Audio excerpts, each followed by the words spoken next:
Peace, peace, peace. It's me, Furious Black. I'm gonna go do the Kabbalah today. Bless up. For reality. The thought of creation, the action of the Creator, the quality of the upper world, what spirituality is. This thought of creation, which is to create a creature and to fill this creature with unbounded delight, is the only reason that anything ever occurs.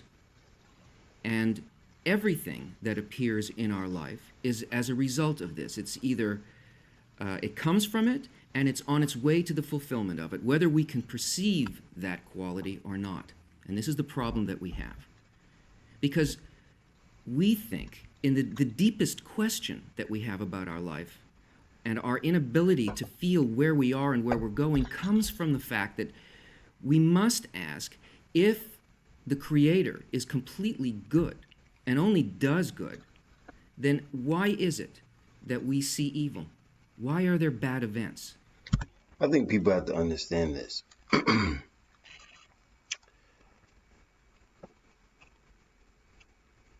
The Bible is to give you a glimpse into the reality of this realm. Once again, the Bible is to give you a glimpse into the reality of this realm. If we don't know what it's talking about, what it's alluding to, how man is to conduct himself according to this book, getting to this level of the Kabbalah is a no-no. You have to start at the bottom before you can even move to the top. That's how it works. In order to investigate this question, the Kabbalists set for us a boundary on how we should investigate in order to get a real answer and not get confused. Okay, let me give you a little example. I bring this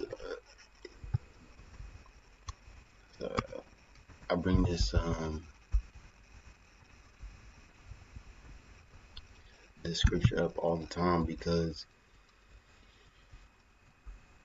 it's the closest scripture to explaining what he's talking about. So you have the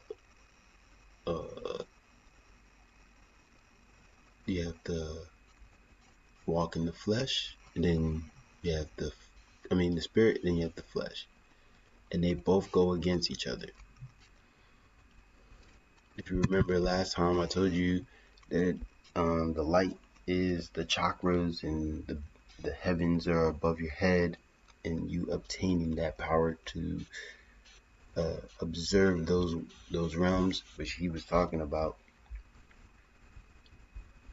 And the scriptures give you a blueprint of how to resist the flesh to get into the spirit. See, spirit, these are the things that show from a loving spiritual person.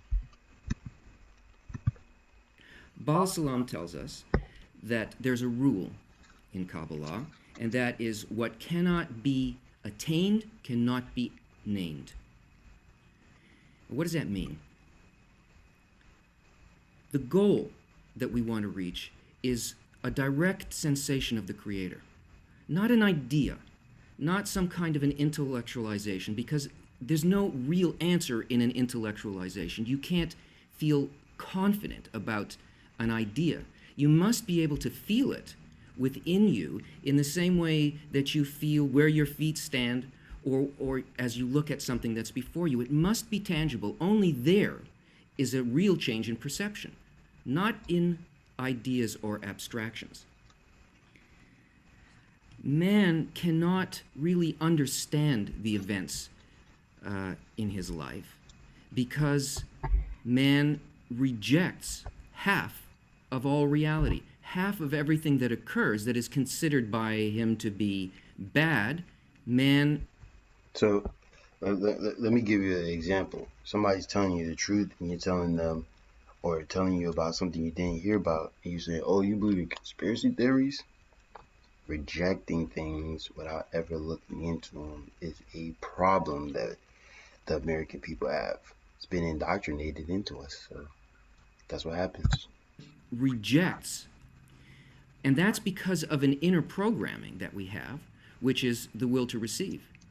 That will to receive functions as a guidance system. That is, we're completely controlled by it. And all that it's doing is it's either attracting us to something that we find delightful, that we find pleasure, and that we consider to be good, or we are running away from something that does not give us pleasure, that gives us emptiness. So we flee from that. We are constantly looking only for those things that are considered to be good. So our perception of what the purpose of both of these events are is faulty, because our attention is never on the whole of the picture. It's always only on a small part of the picture, because we're looking at it from within the level of the problem itself. And this is a huge problem for us, because all perception, as we can see just in simple nature, comes only as a result of contrast. We only know cold by its opposite, heat. We only know up when we relate it to down. If we look just at the quality of heat in itself, if there was nothing opposite it, if it had no opposite quality, it would be, in essence, we wouldn't be able to feel anything in it. If there was no movement, no way to measure anything, what could we know about heat? There would be nothing there. There would simply be no sensation. So this comparison between what we consider to be good and why we consider it to be good, and what we experience as bad and why we consider it to be bad, this is the thing that needs to be measured. We need to have something that is not a sliding scale. And it may not seem so to us because we're blinded by this inability to incorporate the greater scope of reality. But all of our evaluation of good and evil from within the will to receive is completely subjective. It's a totally sliding scale. That is, we can say that certain events that we see are considered to be evil, but if you really look at it profoundly, if you look at what your true... Just like them saying that, like the media, the political pundits saying someone is racist. Well, is that person really racist? You know? What's the point of them saying this? Are they trying to cover up something? Responses are, and here, this is what is meant by only what can be attained can be named. You have to look at the actual experience. Take, for example, the tsunami disaster. There were 400,000 people killed in that disaster. And everybody, if you poll them, will say, this is horrible. The loss of life was terrible. The suffering of others was terrible. It's almost unimaginable, the scope of this, biblical scope of destruction, evil. But what happens if you happen to be one of the owners of the companies that gets to rebuild the resorts in those areas? It's the best thing that has happened to you in 5 years. So, what did you really experience? Can you say, according to your idea, that, I should feel this way about it, and therefore the idea of what's good is this, and the idea of what's bad is this? No, you must go by what you actually feel. If you measure... So remember, you know, the quantum mechanics, um,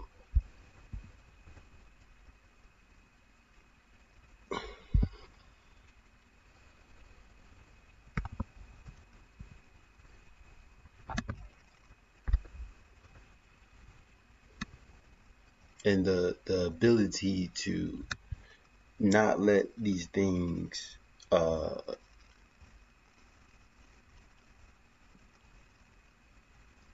not letting your mind um, assume things to what it already is, right?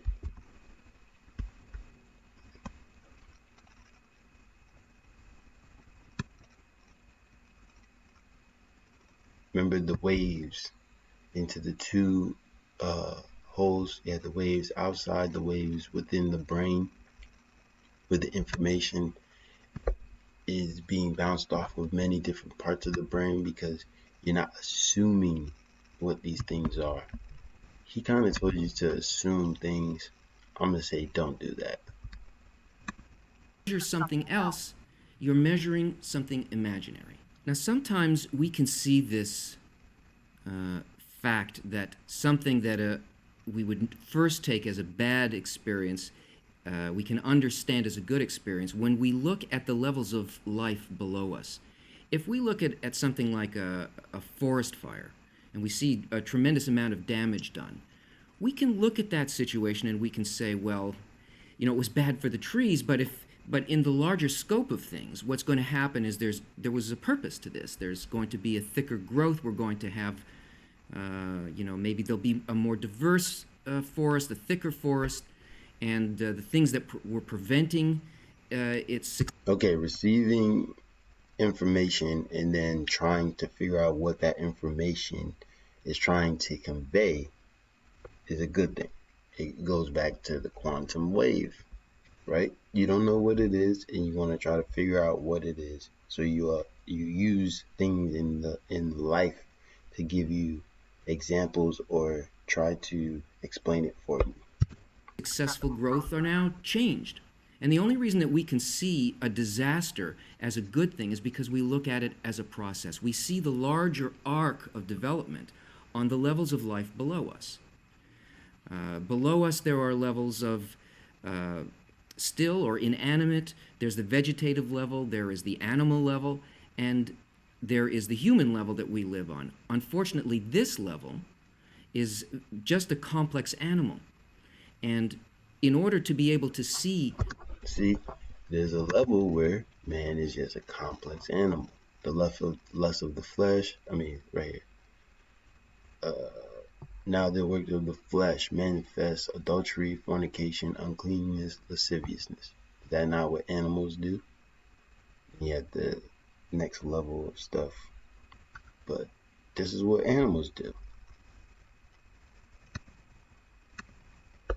what is happening to us and the programming and the instinctive level and the larger scope of what's happening to us in our lives. Not to see just a single cross section where we don't understand the plan or the vector, the way in which things are progressing towards the goal. When we look at this on the human level, we can't understand. We can't pull ourselves up by our own hair to some higher level. We have to be able to view it on a higher level, which the Kabbalists call the speaking level.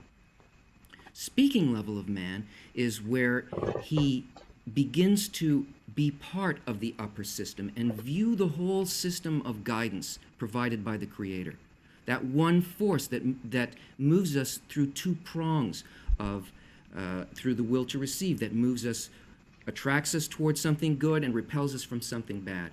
If we can see it from this level above, we stop seeing the events in our lives.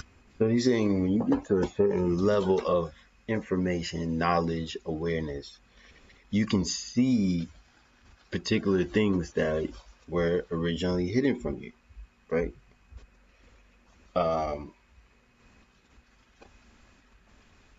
Just in some magic, they need you to be acceptable to hypnosis, and in hypnosis, you have to be willing to listen in order for it to work. Kind of forgot why I said that. As isolated chunks, and try to name them at a place in time and space where we really have no perception of the reason for anything.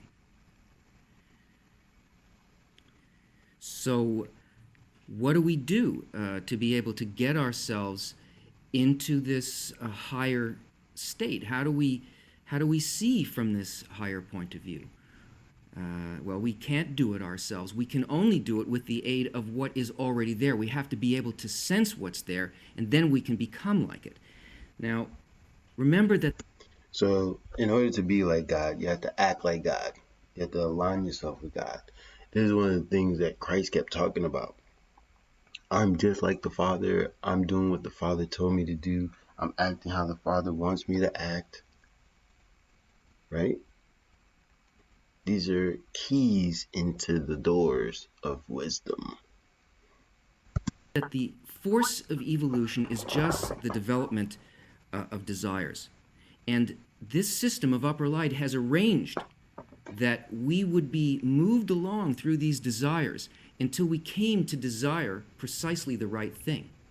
But because we are involved in our development in an unconscious way, that is, not by our will are we brought into this, and not by our will do we proceed in this, until we come to the point where the Oh, yeah, I brought up the hypnotizing and not being susceptible to it, because if you have the knowledge of how somebody hypnotizes you, you're not going to allow it. So if you're trying to, if somebody's trying to manipulate the world or manipulate you, you're not going to allow it because you have the knowledge to combat something that is detrimental to your health or your ability to survive in this plane of existence. So that's why I said that. the awakening occurs in a person, the awakening is arranged by these events that we call good and bad. In other words, our desires continue to be developed and change so that our question becomes greater. And each of these, what we consider to be blows, make us ask the question on a deeper and deeper level. What is the real cause of suffering? Why am I suffering? And how can I stop suffering? And this force of development moves us along unconsciously until we will not settle for anything else but the answer to this question. Because the answer to the question can only come from the higher level that guides the system that makes us feel as if there are good and bad events. So now that this conscious, tangible need has happened inside the sensation of the person that no other desire can replace. Only the answer to this question, this conscious, tangible need, now the answer has a place to go. A person can receive it. But in order to know why we're suffering, we have to know what's good and what's bad. And we know that we can't feel that or measure it against a sliding scale. It can't be from within the will to receive. It has to be against something that doesn't change. And this we know. And that's where the Hermetic principles come in. That's where quantum mechanics come in. This is to learn the systems that run your life. It's very easy. Know is the quality of the Creator, which always and only gives its unconditional bestowal. And the quality of the creature is to. Oh, let's look at this.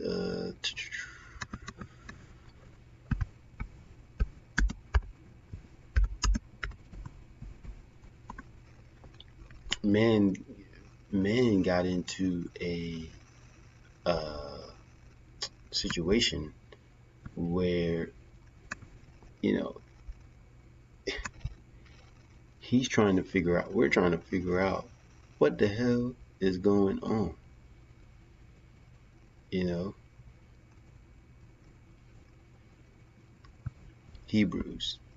But strong meat belongeth to them that are of full age, even those who by reason of use have their senses exercised to discern good and evil. So Adam and Eve fell for good and evil, understanding good and evil. Paul is telling you you have to discern between good and evil, right? Remember, God said man has become just like us, knowing good and evil. So what's the next step? What did God want man to learn? You see, how to discern between the two. When you're first created, you're not going to fully understand the grasp of the universe that you're in. You have to learn. And apparently, it takes 10,000 years to really learn what the hell this is about. Receive the will to receive for the self alone. It's the measurement of the contrast between these two qualities that begin to give us a sense of where we are. Because the only thing there is to feel and to sense is the Creator. The question is, how do I sense it? What do I sense it as? We live in a sea of light. That means we are always receiving delight into our vessel, our kli. This is our will to receive. And the upper light is constantly filling us with delight, that is, with a sensation which is actually a sensation of the light itself. It is always the Creator, except that it depends on what we say it is. It depends on what the dressing is, what we call this thing that's happening. All events of our life are sent to us in a way that we sense them directly as direct light. But if we feel them that way, that means that we feel them through the will to receive, and we don't know why they're being given. What we seek to do is to feel the thought inside of it. That is, what is this quality here? What is the quality of bestowal that is the Creator's intention behind giving to us in this event? How is this connected to the force of development that is bringing us to fulfillment? So what he's talking about here would be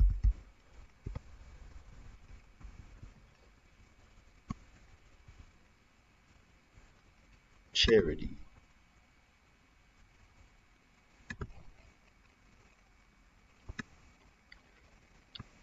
Though I speak with you with tongues of men and angels, I have not charity. I am become as sounding brass or tinkling cymbal. And though I have a gift of prophecy and understanding all mysteries and all knowledge, and though I have all faith so that I could remove mountains, I have not charity. I am nothing. Bestowal and charity are the same thing, in case you was wondering. If we can understand and get a sensation of this, then we understand the event and we also rise to that level. And all that we seek to do in the events of life is to justify the Creator. This is what a righteous man is, what a tzaddik is. It's one who, regardless of the events of life, feels the thought behind the giving of the event, the benevolent force of the Creator's guidance. And only the difference between what we feel in our kli and what the Creator's thought is, that is, what our thought is, compared to what the Creator's thought is, this is the source of suffering. So in the Kabbalah, Kabbalion, it talks about the me and the I, right? We are the I. And the me is the thing that is our ego, which we listen to, right? The I can feel the light. And when, people be like, oh, you can feel the light, they think when you turn on the light and it's hot on your flesh. No, it's this. I can't explain it. This contrast between my nature, my intention on reception of the light, and the Creator's intention on the bestowing of the light, this discrepancy causes me discomfort, suffering, and so on. This quality of bestowal, the quality of giving of the upper light, is the general law of the universe, and everything in the universe follows from that. All laws. So remember, we're all made up of electrons, and these electrons are waves. So that means nothing is really solid. Everything is moving. Is everything going on outside your window? If your window, if you can't see it happening? Good question. Inner and outer laws of nature all follow from that. And it's incumbent on all life to find a balance, a homeostasis between what is outside and what's inside. So the degree to which we don't keep this law of life, that is, become like it, our world and all aspects of it suffer. Not just the man, but his surroundings, his world, his country, his family, all of reality. One of the ways of attracting the upper light that will allow us to raise to a level where we can begin to understand and sense the Creator is by the study of Kabbalistic texts. The only reason to study a Kabbalistic text is to attract the light that reforms, not for any intellectual knowledge, but for a transformation that happens within. As we begin to read this text, bring your question, the thing that you most need to know. Remember it and bring it into the reading. It doesn't matter what you understand intellectually. It only matters what you need and what you feel. This article is called There's None Else Beside Him, and it was spoken by Bala Salam, and it was recorded by his son, Rabash. It is written that there is none else beside him, meaning that there's no other power in the world with the ability to do anything against him, and what man sees, namely that there are things in the world which deny the household of above, is because he wills it so. In other words, it is purposely built that we see a system that we feel that there are good and bad events. And we feel that there is an opposing force to our good, that there's something that prevents us from feeling good. And the reason that this occurs is because the upper force itself wants this to happen. There's a purpose. It wills it so because there is no other force that can actually make this occur. And it is deemed a correction called the left rejects and the right adducts, meaning that that which the left rejects is considered correction. This means that there are things in the world which from the beginning aim to divert a person from the right way, and they reject him from holiness. He's saying here that this experience of not being able to sense the Creator directly, of this feeling of this force pushing us away, this is called the correction. This is a force by which something occurs that allows us to transform. It's part of this system of guidance. And it's called that the left rejects, that is, pushes away, and the right adducts, draws closer to the Creator. We're speaking here about a person who wishes to feel the Creator, not just the normal events of life, even though they're structured the same way because all of the levels of nature work by exactly the same principle. But this means that there are things in the world which from the beginning aim to divert a person from the right way, and they reject him from holiness. That means when a person desires to feel a sensation of the Creator, to know the laws that govern their life, to taste holiness, which is kedusha, which means to be separated, to be apart. That quality of kedusha is the quality of the will to bestow. It is completely separated from this world. It is completely above it. So there are things that are purposely in the system that cause a person not to be able to sense this holiness. And the benefit from these rejections. So remember, you're only not going to feel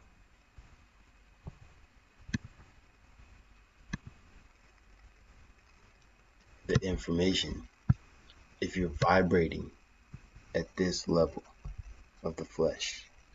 If you're in this frequency of the flesh, this is, why you wouldn't feel the information coming from the Most High. Is that through them a person receives a need and a complete desire for God to help him. This pushing away, once there is a desire, once there is an intention to know the Creator, this pushing away does what we have seen in the whole system of nature. It causes a need. It means that there's a specific need that is being built, not a need for this or that thing, for cars, for wealth, for food, for sex, for knowledge, for power. No, it's building a particular need. The benefit from these rejections is that through them a person receives a need and a complete desire for God to help him. The desire that's being built is the desire directly for God, directly to God. Yasher, Kel. So let's look at this.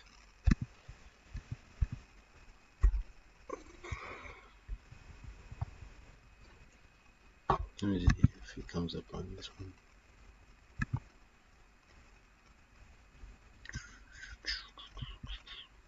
Now.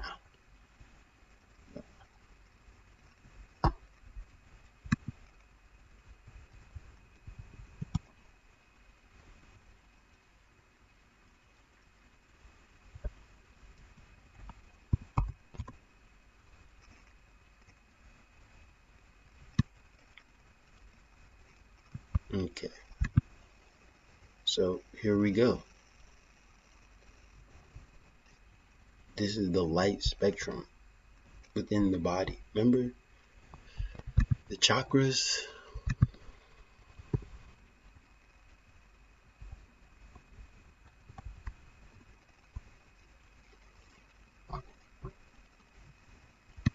Nothing is far off from each other. We all been here millennia. So all the information is here already. We just playing like we don't know. Or we playing like we can't figure it out. You see what I'm saying? It's all connected. It's all connected. It's all connected. So how do you feel God? You have to be in these. Right? And if you're in those, you're in Galatians chapter 5. It's very easy. You understand? Do y'all understand? Do y'all understand?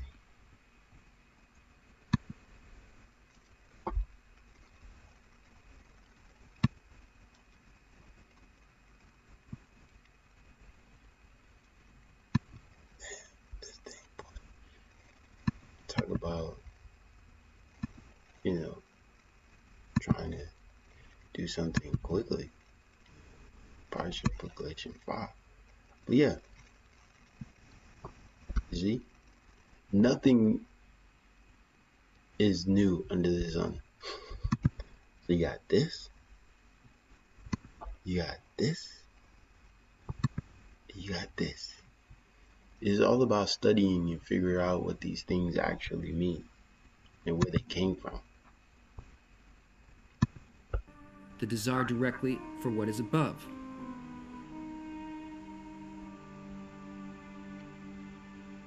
Since he sees that otherwise he's lost. In other words, they need a connection with the higher force.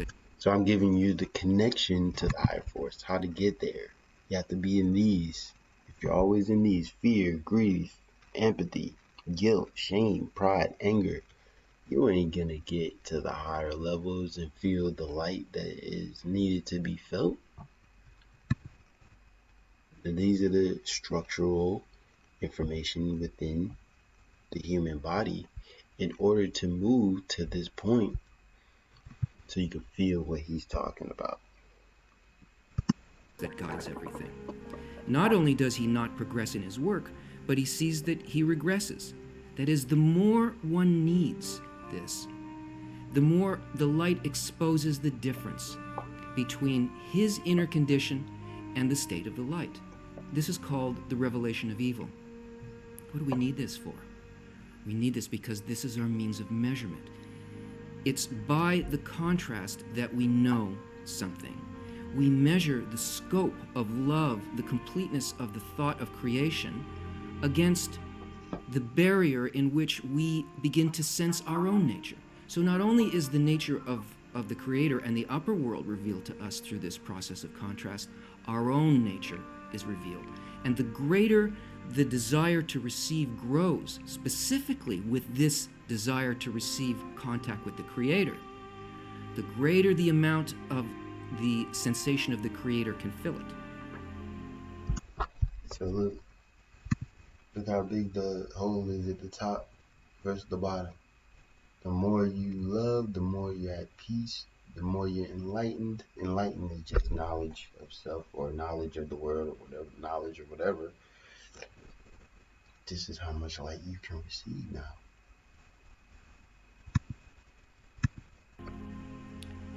Not only does he not progress in his work, but he sees that he regresses. In other words, he sees the difference between him and the Creator, and he lacks the strength to observe Torah and mitzvot, even not for her name. That is, a person feels that not only can... So if you're rebellious and you don't want to you're not a loving person, you're not going to want to study the scriptures because you don't want to be corrected. They not sense the Creator directly, but they can't even fool themselves that they're doing it for any reason in order to reach the Creator. They feel the greatest degree of difference, but this is a blessing because it's by the expansion of the will to receive and its correction that we actually progress. That only genuinely overcoming all of the obstacles above reason, he can observe Torah and mitzvot. That is, not by his strength, not by his knowledge, not by any kind of ideas or theories, but only by the tangible reception of the light, which has got to be above his reason. This connection is above the will to receive and all the thoughts connected in how to get those things that we want. That's all it is, man. Figuring out how to get yourself engaged. Meditate, man. Meditate.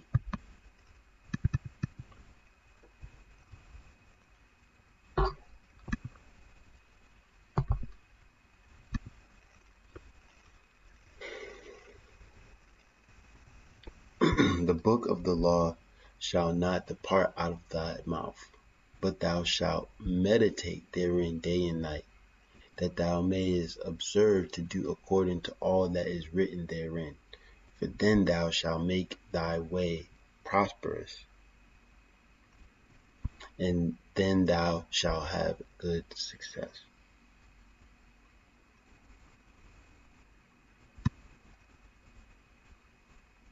Meditate. That's all you gotta do is meditate. So with that, man, I'm gonna leave it there. Figure it out. To figure it out, you have to study for yourself and learn it for yourself. So with that, I'm out. Peace.